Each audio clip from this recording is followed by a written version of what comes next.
Welcome back to the channel. Today we're going to be installing an aftermarket header on my 4-liter Jeep Grand Cherokee. This is a fairly cheap header I ordered from Moore's 4x4. Now it's got a nice thick flange, stainless. I'm pretty sure it's just a Banks knockoff. Now I didn't want to go any less than a Banks, size wise, the way it's designed, because it looks pretty much just like it. I'm sure it's made cheaper. This was $200 versus $500. But before I bought it, I looked at the tube size. It's the same, supposedly 1.5 inches. The Banks is supposedly 1.5 inches. The outlet on the Banks claims 2 inches. This is 2.25. This probably doesn't matter so much.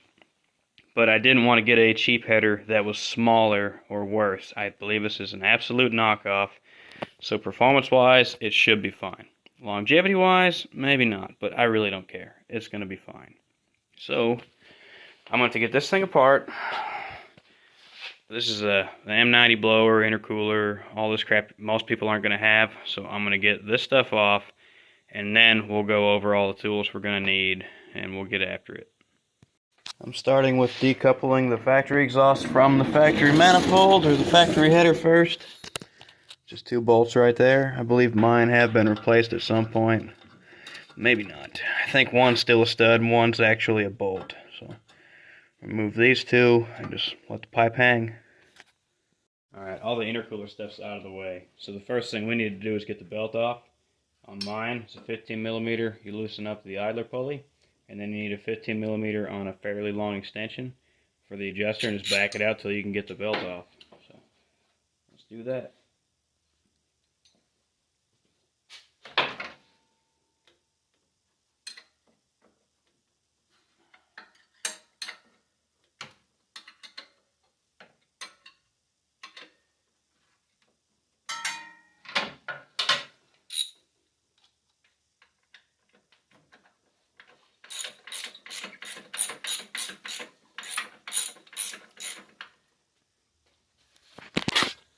For anyone that's not familiar with their Jeep, there's the pulley. So you just loosen this bolt right there, and then here's your adjuster, and just back it out. When we back it out, the looser the pulley gets. So we'll do that until the belt comes off. Now that the belt's off, we got to remove these 3 13mm bolts, and you got to pull those through these holes in the pulley, and then we'll just slide that to the side. 3 pump bolts are out, and it's laying over here out of our way. Next thing we got to do is get these off of here. These just pop off.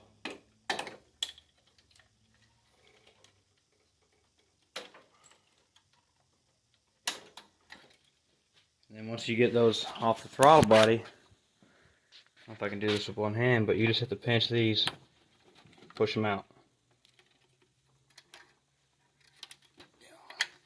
You can leave this bracket on. You can leave the fuel rail on. The only thing else we got to do once we get these cables off of here is unplug all the electronics, and we'll undo the fuel rail quick connect right here. You could leave this connected and just set this over there, but it's a cheap tool. It's easy to get. Just quick disconnect, throw the intake manifold on the bench. This is the tool we're going to use. They're cheap as hell. You can get them at any parts store. I've had people say you could just leave the fuel rail on, but I don't know why the hell you would. Just like that, it's off of there. Now you can just get the intake all the way out of the way instead of having it half hanging in the way. So, cheap, easy. Take it off. Don't be lazy. I've got everything unplugged. I've got all the wiring pulled off to this side. Got the brake booster line off, the vacuum line going to the heater stuff pulled off. I've already loosened the lower bolts, but just wanted to show you where they're at if I can. There you go. That's where they're at. They're not too bad to get to. Mine are 14mm, so with this ratchet, this amount of extension, which I'm going to guess is probably a 10-inch extension, I was able to have the ratchet right here next to the intake manifold and get to those just fine. So I'm going to pull the rest of these off, and then we'll get to pulling the header out of there.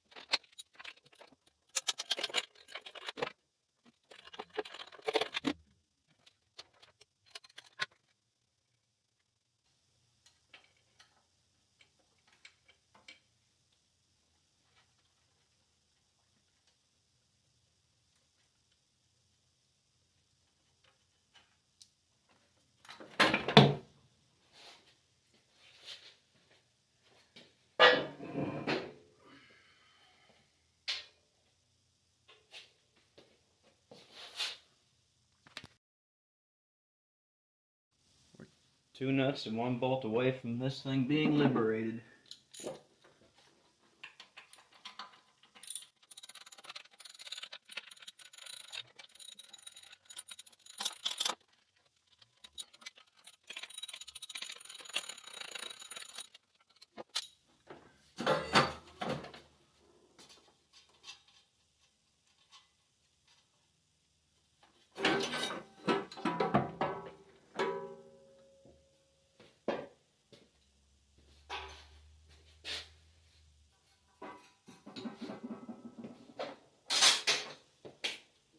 And we're free.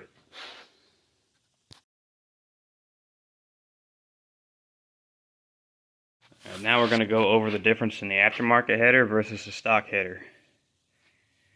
The outlet size is pretty much the same. That one in the description said 2.5. It's not. It's like 2/100, so it's not quite 2 1/8, and that's inner diameter. This one is 2/050. It's like 2 1/16 inner. Now, the actual tubes themselves, that's 1.5 inch outer diameter, and it's a true mandrel bent 1.5 inch. These are roughly 1.5 inch, but they're kink bent, so some spots are 1/300. So it's not a true 1.5 inch. There's different spots where it's thinner and thicker, but you know, roughly the same size either way. Going into these tubes, which I didn't measure because it doesn't really matter. This is wildly different. This is a 6 in the 1 collector versus whatever, 3 in the 2 in the 1, kind of. But this part here, this part, see, we're tight there at 1/2/835, and then we'll go to the aftermarket one, and it is much more bigger. So we got a little over 1.25 inches. Yeah, just a little over. 2, 1, 3, 6. So it's almost 1 3/8 inches. So not a huge difference in size. Just a little bigger, just a little better because it doesn't have the weld like that. If this one had a fat weld on the inside, it would look the same where this is built up. It'd look like that too. But it doesn't. It's not as bad. So this should be a gain, I'd say, more of length and design, less of sizing. Now, so I really think this is an absolute Banks knockoff. So it should be pretty good. Is it going to crack? I don't know. We'll find out. It's 200 bucks. It looks good. We'll see how long that lasts. It's got a good 1/2 inch thick flange, which it needs to have to match the intake thickness, or else your bolts won't sit right. Some of them have 3/8. And then these things sit all crooked, and you're not tightening both parts to your gasket right. Also, if you can keep these washers. They're not just washers, they're kind of like spring washers. So when things get hot or expand and contract, these kind of act like springs. When you get rid of that, I'm sure you can get away with it, and it works just fine, but this is definitely better. So don't just throw these out. Well, I don't think there's much else to do besides slap this turd on there. I've already cleaned up. I just razor bladed and hit it with some Scotch-Brite. I think I'm going to wipe it off again where the valve cover's been leaking. It really wasn't that dirty. Just hitting it with the brake cleaner knocked most of the carbon out. And I didn't like spraying the ports hard or anything. So a little wipe down and we'll be ready to slap it together.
Note for you guys, you should be alright for the most part, but I was taught and I've always practiced, don't tighten this crap up yet. Wait till all the bolts are on, the intake's on. You know, you can get it close to snug, but don't actually tighten anything, because you may have tightened it off center and it may need to scoot a little.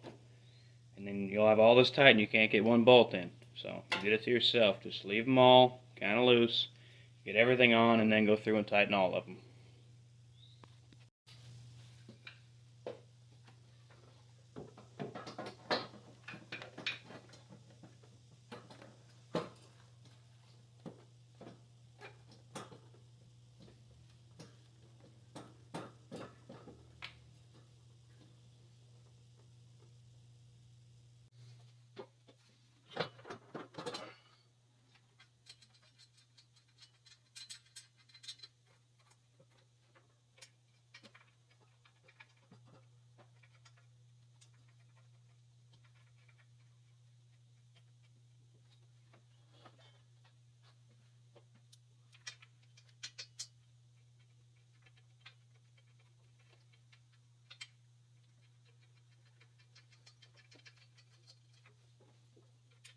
It's on there.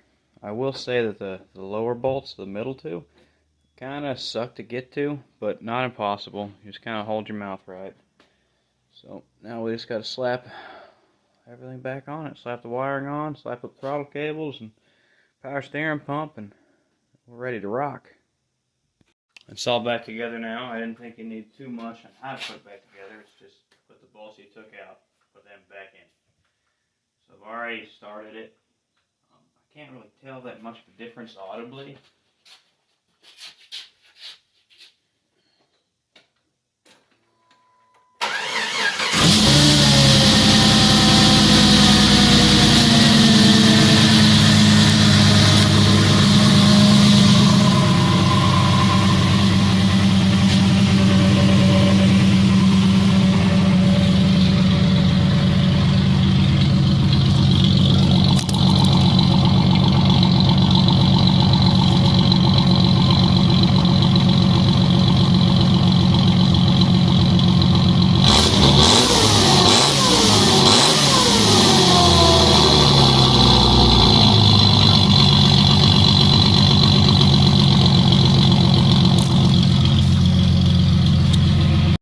We're done.